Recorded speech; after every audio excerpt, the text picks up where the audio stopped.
and welcome to the Change Life Destiny podcast series. Are you frustrated with the challenges of navigating our healthcare system? We understand, and that's why we're committed to sharing insights into the latest advancements and approaches that are reshaping healthcare.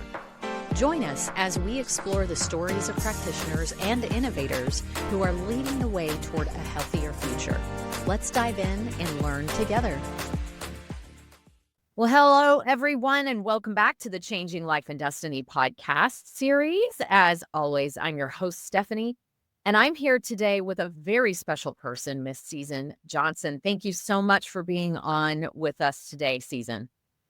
Thank you for having me. I'm excited about our conversation. Me too, because when we talked to you the other day, I got so pumped that we were going to be having this interview today because I think what you're doing and what you have done is very, very important for those of us like myself that have kiddos in our lives and we're very much wanting them to be the healthiest that they can be. So why don't you, before we get into the what of you do or what do you do, let's talk about how you got here. So can you tell us a little bit about your journey and how you got to this time in your health space?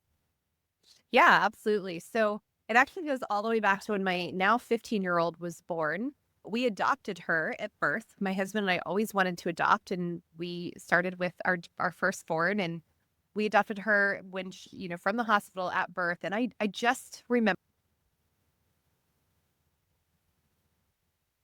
going to Walmart, which was the biggest store in our little tiny town, and looking for a baby formula a couple days before she was born. And being horrified that cornstarch and corn syrup and vegetable oils. And I just was like, how is this something that I should feed a brand new baby? And so fortunately, at this point in our life, my sister had gone back to school to become an integrative practitioner. And she had found a beautiful woman who has been my mentor. She's since passed, but she's amazing. And she taught us a lot of what we know now. But she said, hey, Susan, trust me. You need to put her on a raw milk baby formula. And I'm like, what? Interesting. And we lived in this small town, and so there were a lot of farms, and we actually had some good friends that milked their cows. They took very good care of them. Fantastic. So, yeah. And I went from being a full-time, working person to overnight being a mom milking goats and cows to feed my baby. And this formula, by the way, I didn't make it up. It's from the Weston A. Price Foundation. So in the Nourishing Traditions cookbook that Sally Fallon wrote, there's a raw milk baby formula. Wow. And so we put our daughter, who really was compromised at birth. Her birth mom had a lot of issues, a lot of complications. And this child should have had so many health issues. And I mean, literally, she is like the image of health and has been since day one. Wow. So that really kind of catapulted us into questioning more. And I decided, ironically, right before my son was born, who we did have, I thought, why don't I go back to school and do what my sister's doing? And so I stepped in to become a practitioner and became a functional nutritional therapy practitioner and just loved what I was learning. And I remember bringing him to the in-person clinicals, and I was, nursing him and opened a private practice. And then we got to this point. My son was almost 3, and he was just having these weird health things. And we always say he went from breast milk to bone broth. At this point, I'm a functional practitioner. My kids have had no medication, no vaccination. They'd never been to a doctor other than our osteopath. Right. Okay. And a chiropractor. And so we had just really given them what we thought was the best start. And he just started having these weird symptoms. So first thing I do as a practitioner is I put him on the GAPS diet protocol. And I think, okay, well, maybe this will help with whatever gut stuff he's having. And long story short, it ended up becoming a diagnosis of acute lymphoblastic leukemia. Whoa. Yeah. And so as you can imagine, my job was to keep people healthy, right? Yes. The most humbling experience was to then just see my own child get this disease that I thought we were completely immune to. And again, with age, I'm sure, but with experience, we become less naive and we do lose our ego. I had a big ego with medical system. Mm, As a natural practitioner, I'm like, why do you need medicine? Nobody needs medicine. right. And then I'm faced with this situation. And while, that's a whole nother story, just walking through this journey, I did have to choose Mm, to believe that the medicine, the chemotherapy, the surgeries were actually playing a role in his healing. right. And so it was the most humbling experience, but I do really believe that that whole experience and what we walked into is why we're here now. Oh, wow. Wow. What a strong, strong story. And well, first of all, this happened a while ago, I'm assuming. So he was diagnosed on December 4th, 2013. Okay. He turned 3 the next month in January. Oh my goodness. And he went through, so leukemia is a 3.5-year treatment for boys. Now it's since changed. He's now 13. He's completely healthy. That's what I was gonna make. Yeah, he's so strong. He surfs every day. He works out every day. He eats super healthy and is actually really aware and intentional with his choices. Yeah. It's beautiful to watch. Yeah. So he went through daily chemotherapy for 3.5 years, from age basically almost 3 until 7. And, but we watched him thrive. Mm, And we had doctors say all the time, oh, he's just one of the lucky ones. mm, And meanwhile, we are implementing so many things alongside the chemo. We trusted the doctor to do the chemo, sure. right? To do the surgery, to do that side of it. But I know that cancer is not a deficiency in chemotherapy. Right. You don't get cancer because you're needing radiation and surgery, right? Right. I've never heard that before. And boy, isn't that true? Mm. It's so true. And that's where the system is broken, is we cut, we poison, we burn, and we have you ring the bell and send you on your way and say, good job, you're cancer free. Yeah. But nobody's addressed, well, why did this happen in the first place? And now you're leaving sicker than you came in. Right. I mean, it's so, we say bass backwards, right? It's just so broken. Yeah. But we go ahead. I was just going to say, it's what I'm finding incredible about just this first part of your story is that the cognitive dissonance that it took you had to climb that mountain to get over that fact as a mother, notwithstanding the fact that you're a practitioner, but as a mother, that has got to be one of the most challenging things that you had to go through, because I'm sure it sounds like once you've made up your mind that, yes, we're going to work alongside this. Yes, we're going to do both sides, the allopathic and the functional, put them together to have a great outcome. But still, you had to get there as a mother. And that to me is ringing my heartstrings as a mother, too. That must have been so difficult. Well, and I don't know if you know this, and most people actually don't.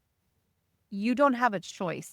If you live in Canada or the United States, if your child is under the age of 18 and diagnosed with cancer, you are federally required to walk through conventional treatment. And if you say, we're going to get a second opinion, they're immediately putting you in the system. CPS is going to be on your case, and you are now threatened to lose your child to become property of the state. Wow. And you could go to jail. And so, and I will say this, this is what's so interesting is, in a way, I'm so thankful that we walked through this experience, because I do wonder, and I wonder if that wasn't required, would we have gone completely outside of conventional and done our own thing? And if we did, I would not be able to stand here and have a voice to contend and encourage these other families that are forced to walk through it. There you go. There you go. What I am finding more and more with every single interview that I do on this podcast is that people that have these stories, I recognize that contrast in our life is there for a purpose. And clearly yours is very strong to have this story. So you're absolutely right. If you hadn't have walked through this with your family, you, in the way that you did, being a functional practitioner, knowing, no, you couldn't have gathered all of the information in order to educate and reach so many other people that are doing the same thing and need your advice and need your knowledge. So thank you for climbing the mountain, because otherwise we wouldn't be talking about anything right now. Well, okay, so your son is healthy. You are seeing this approach and seeing the restrictions, the limitations that a family has in the United States and Canada with these rules that are in place. Hi, everyone. Roxy here with the Change Life Destiny podcast. Thank you so much for tuning in. We hope you're loving this episode. Just a quick note to let you know that if you enjoy the types of speakers and the content and the technologies that we're showcasing on this podcast, you will enjoy our Changing Life and Destiny conference, which happens annually in Dallas in April. And we'd love to have you there with us. Learn more at changelifedestiny.com and use the code podcast at checkout to get a very special discount. We hope to see you there on this movement to move our healthcare system to a preventative, proactive model. Now back to the episode. So then what is the next step? What do you educate the people that reach out to you? What are the three main things that people need to listen to or consider when they're walking through something like this? Yeah, that's such a great question. So, I think as a mom, and you kind of alluded to this, as a mom, the what you want the most is to feel like you have control over your child's destiny, right? Over their health, over their well-being, and to know that you're playing an active role. And I don't mean control in a negative way, a way that you like, as a mom, you feel so great when your kids are eating well and they've taken their supplements and they've gotten off screens, right? Right. So imagine then being in this situation where now you're forced to go through this treatment, you're terrified. And I don't care how knowledgeable you are. I remember that feeling of sitting in that hospital room, being totally knowledgeable of functional health and still being absolutely terrified. Yeah. And feeling like I needed to bow down to the doctor and just do what he said, because this was outside of my area of expertise. And I could have really easily just kind of been submissive to everything they said. And I thank God, and it was totally God, that I kind of woke up from that after a few days. It was like, no, I've got to advocate for my child. I know best. They don't. I know my child best. Right. So with your question, coming back to that, one of the things that we first and foremost teach our families is you do know your child the best. Right. And you have to advocate for them. Nobody will advocate for them like you do. And it is okay to question, and it is okay to push back. And then there are so many parts of conventional treatment that aren't required by law, right? That aren't part of the protocol. And so when I work with the families, that's kind of some of the things we talk about is like, hey, I want you to ask them to remove, for example, dextrose from the IV fluid. It does not need to be in there. And if they have it in there, their child is more likely to develop something called mucositis, which is a horrible side effect.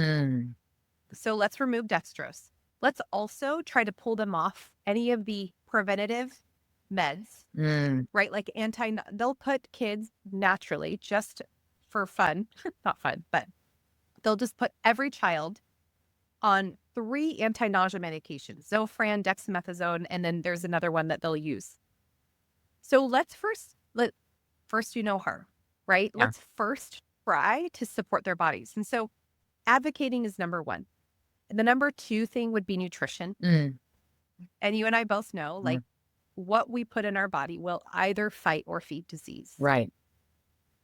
Now, could we say, oh, well, food heals? Absolutely it heals. Is food the only thing you need to heal cancer? No, but it will play a massively important role. Right. And so we encourage our families. I'm really careful to use strong language like ketogenic diet or carnivore diet, or it's intimidating. Sure. Especially in a situation like that when there's overwhelm. So much overwhelm. Needs to be sent. So we teach them to just start eating whole foods with lots of healthy fats. We kind of break down the science of how cancer works in the body and how healthy cells work in the body, and what are foods that can create an environment that cancer can't survive in. Right. What are foods that are going to actually help the cancer survive? And so, lots of healthy animal fats, lots of fresh organic veggies and fruits. And we have to get super creative because kids are inherently picky. Right. Tell me about it. Yeah. I mean, I am doing this, and sometimes I'm like looking at my kids like, are you kidding me? Right. sit down and eat your dinner, but they're picky. And then chemotherapy completely changes their taste buds. Right. And then you're dealing with the toxicity of the treatment that when you don't feel good, you don't want to eat anyway. Right. So we have to get really creative with recipes and, adaptations and supplementation to make sure they're getting nutrients that will feed them and that will nourish their body. Yeah. The third thing is, there's so many things, but the third thing that we're really proponents of is detoxification. And this is where, we get a lot of pushback from oncologists when a parent tells them all the things they're learning in our program and working with me and our functional medicine doctor. And they get a lot of pushback. And so we have to encourage them to stay on track. And here's why your doctor is saying this, of course. But when we think about the chemotherapy is supposed to go in and kill off the tumor, the cancer, right? The tumors, whatever it is. Well, where is that dead tumor waste going? Alongside the residual toxicity of the chemotherapy. So if we are not actively helping the body flush it from our organs and our system, we suffer the consequences of potential recurrent. Yes. And other issues. Yeah. So, and when we do detox, of course, it's very gentle. It's with kids. So we need it to be gentle, and they're walking through active treatment. So it's a lot of homeopathy, and it's a lot of at-home detox modalities like castor oil packs and detox baths and things like that. Yeah. Which are super soothing anyway. Yes, exactly. Soothing remedy for sure to have that kind of thing. That's amazing. Okay, so I kind of skipped over this, but I think that it's important to touch on it now. So tell us a little bit about, so we talked about your journey, we've talked about the 3 things, but I think the thing in the middle that we skipped is, what is your business? What is it that what are you doing for people? What are you doing for families in this situation? Yeah, so we actually have 2 ways that we support families, and I have a really big goal, and it is to impact 200,000 of the 400,000 families that have pediatric cancer every year. Oh my goodness. And so my goal is to impact them, and my definition of impact is that they feel hope. Whether it's listening to this podcast, right, and they just are able to take something away that just really blessed them and gave them their hope back, or they're supported by the 2 ways that I do work really closely with families. One is our nonprofit. We started it actually when our son was going through treatment. Okay. It's called Kick Cancer, and Kicker is my son's name, and Kicker is capitalized in the Kick Cancer. Love it. And so this is our nonprofit where we actually provide 2 ways that we support families. One, we give them a Kickstart kit. Cool. And so they can apply for this kit. It's free to them. And the kit is full of what would kickstart their journey of healing. So we have organic beef sticks in there. We have non-toxic cleaning products. We have essential oils. We have castor oil pack supplies, detox bath supplies, a devotional book for the family to give them hope. And so we send out these kits to kids. And then in addition to that, we have an athlete scholarship program. My husband, when we would sit in clinic, and wait for chemo, and we'd see these kids, he's like, they need something to live for. Yeah. They need to be reminded, especially the older ones, they need to be reminded of what do you get excited about? And so we created the athlete scholarship program to be able to fund kids that are in active treatment or done with treatment to do the sport that they love, whether it's horseback riding or dance or baseball or skiing or go-kart racing. And so we do that through our nonprofit.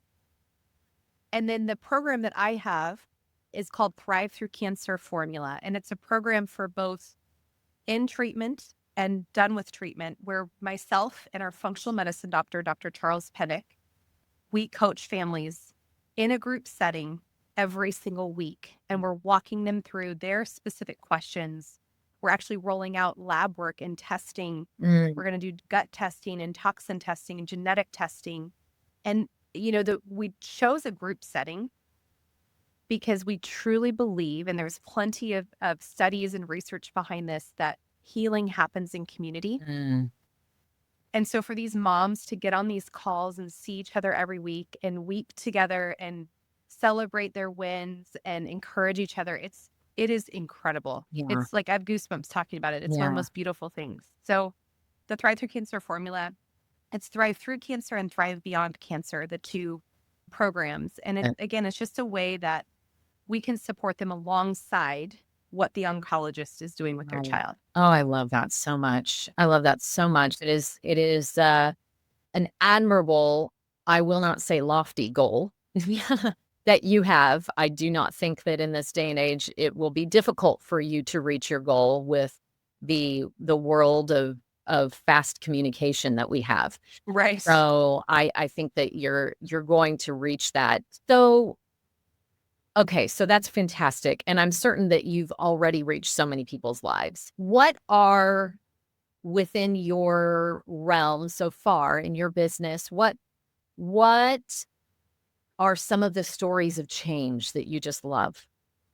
What is your favorite family story that has done exactly what you intended to do? Oh gosh, there's so many. So there's a little boy, actually his mom just texted me yesterday and I was in tears reading the text. So there's a little boy, his name's Brooks. He was diagnosed with a really aggressive tumor at 10 days old. 10 days old. Right. Like I can't. 10 days old. They go through conventional treatment. She does everything the doctor says, nothing else, right? Just like any parent that doesn't have the knowledge and they haven't found somebody like me or you don't even have enough sleep to even consider what you're doing. Exactly. Oh my goodness. There's no. So little Brooks diagnosed at 10 days old, goes into remission at about 1.5 years and relapses. And the cancer comes back about, I can't remember the exact timing. I want to say by 2. She finds me in, I believe it was February of this year, right when they started treatment again. She's implemented everything that, and again, there's sometimes, and we tell families this, like, you can't do it all. Right. We don't want you to feel like you're capable of doing it all because that would bury you. Right. You're going to do the best you can with what you have. Yeah. And she really did. She did so much nutrition-wise, supplement, detoxification, red light, sauna, you name it. This little boy thrived through this last treatment. He's now in remission, done with treatment. The cancer cells are completely shrinking. Wow. And his doctors are like, whatever you did this time, keep doing it. So that's probably one of my favorites. And then another one, this is one of our athletes from our nonprofit. He lost his leg. So he was a go-kart racer. And he raced literally little go-karts around tracks, like the actual engine and everything. And he got diagnosed with a sarcoma, which is a bone cancer. Ended up losing his leg. And our athlete program, we bought him a go-kart. So we had a go-kart that was designed to work with his prosthetic leg. Wow. And not only did he get right back in the cart and on the track and start racing again, but he won the championship. Yeah. And he's going to win it again, like in Vegas in a couple weeks. Oh. So, and that family implemented a lot of what we teach as well. They're not in my program, but through our nonprofit, we do provide some of that education with the kit. So just a beautiful way to see like all the phases of healing. We need the nutrition, we need the supplements, the detox, but we also need the quality of life and the things that they love. Absolutely. Absolutely. Because like your husband said, they need something to look forward to. They need to know that what they are walking through right now is only what they are walking through right now. Yeah. And exactly. that they have other steps to take after this chapter is finished. So I think that is absolutely stunning. Okay, so you have this, this experience that not everyone has.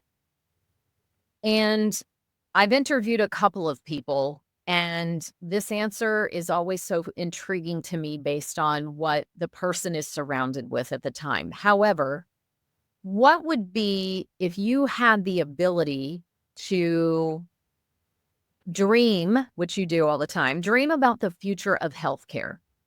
What are your aspirations of the future of healthcare when it comes to prevention, root cause, things of that nature, knowing that you are currently working to help combine the allopathic and functional space together. What are your dreams and aspirations? Oh gosh. How long do we have? No, just kidding. That's a really good question. Nobody's really asked me that before. And I mean, of course, I'm thinking about it all the time. And now actually I've seen a little bit. I was telling you before we hit record that I usually have no idea what's going on in the world. Right. But I've seen a lot of the RFK, like all of the kind of the now movement to bring this healthcare to the front. And it's so exciting to see, right? Yeah. This kind of type of movement. Right.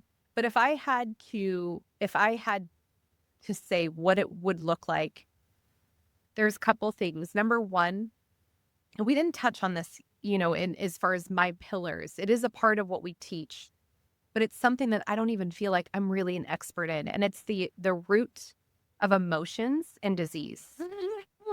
And so seeing that be a required part of healing, whether it's allopathic or functional, that there is some part of the emotional process that is brought up. Yeah. We talk about have you heard of emotion code? Oh, yes. I love emotion code. Love it. Oh my gosh. We have this woman that does it for our families in our program, and it is remarkable. It's remarkable. So I would say that's a big piece, is seeing, and I don't know, I couldn't tell you exactly what that would look like, but maybe it's as simple as emotion code. Yeah. Something that's such a simple practice. There are so many modalities that people do not know about, that I've been introduced to in the last 9 to 10 years that I want to get louder as well, because I think that that piece it's almost a linchpin. There's something on the other side of that too, that some people, it's a little too far away for people to grasp. But the emotions and where they lie and where they get stuck has so much to do with illness and disease. And so it sounds to me like what you're saying is, let's combine everything together and allow everything, because everything has worth, everything has value. And so combining all of that together to create systems that work in tandem with each other. Wouldn't that be? Absolutely. Oh my gosh. And I think that's the thing. That would be the second part of what my vision would be, is that I can work with the oncologist and be able to say, I'm going to trust you with what you're doing. Yeah. Can you trust me with what I'm doing? Yeah.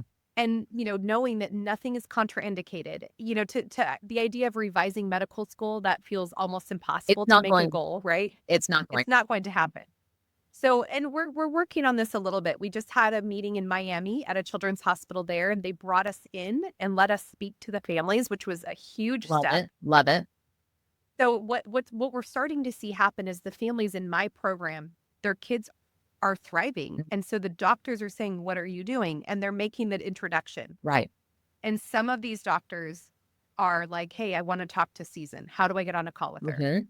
So I think that those little moves could be enough to start allowing doctors to trust me with what I'm doing with the nutrition, and me, telling them I'm trusting you as well, but also be okay with the parents questioning you. Yeah. I think sometimes we get this chip on our shoulder and we have this ego, and we're not willing to adapt and learn and accept the question. And so, yeah, I think a whole healing modality, including the emotions, but also being able to work with the allopathic practitioners, us work together.